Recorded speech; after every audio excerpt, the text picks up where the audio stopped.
when it's only eggs. If you've got vegetables and milk and other things in there, and you're searching for the eggshells, and you go, oh well, and 10 minutes later, crunch, you're eating the eggshells. Yuck. So, start with 2 eggs. Does everyone know how to crack an egg? Alright, let's see ya. So it's always good to hold the bowl with one hand, crack the egg with the other, and then pull the 2 on. Perfect, just like that. Or you could just use your manpower and squeeze it. Yeah, just toss it in there. So watch, make sure if you have any eggshells, take them out now before you put the second egg in. Very nice. One-handed approach, very chef. Okay, once your eggs are in there, you add a little bit of milk. I'll show you how much, so you don't put too much, we don't use it all. Now it's always good to put a little, mix, and if it doesn't look light enough, add more. If you put too much milk in your eggs, it makes them really bubbly and not as tasty. So you put just a little bit like that much, and then mix it together. Guys, gonna try it, a little bit of milk.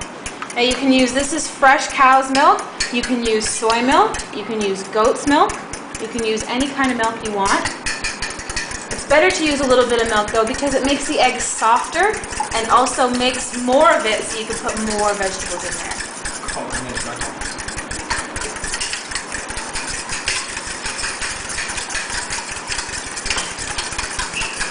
Oh, you guys look like you know exactly what you're doing. Alright, so it looks good. You can probably put a little bit more milk in if you want. A little bit more milk in.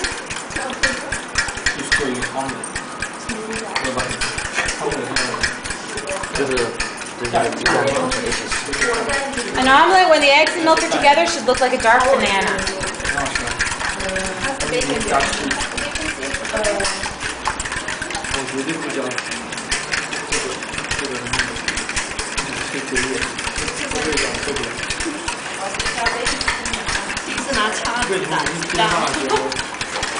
Alright, so once your eggs and your milk are together, all you have to do is add stuff. Now you don't want to add too much, because if you add too much stuff, then when you put the omelet in the frying pan, it won't stay together. The egg and the milk are like the glue.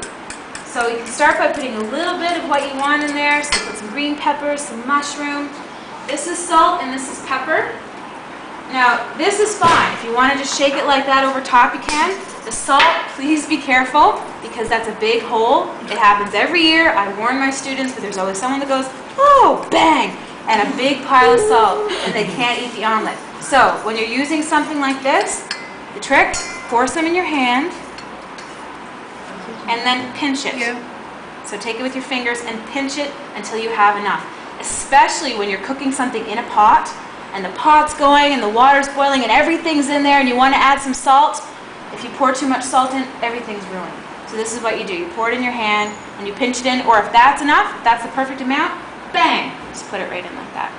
Alright, does anyone want some of the salt? Here, I'll put a little bit in each. A little bit of salt won't kill you. You know, people in very poor countries don't ever get any salt, and when they don't get any salt, they get these bumps that grow out of their skin called goiters. And a human only needs like 2 tablespoons of salt in their entire life to be healthy.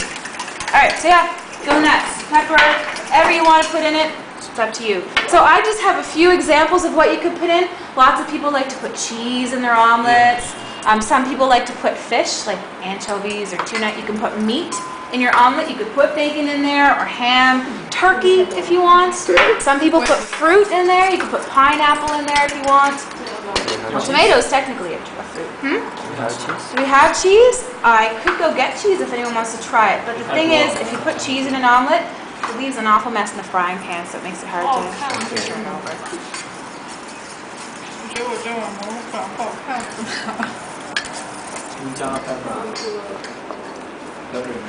Yeah, so start with a little and then add until it looks perfect. 为什么要加这个？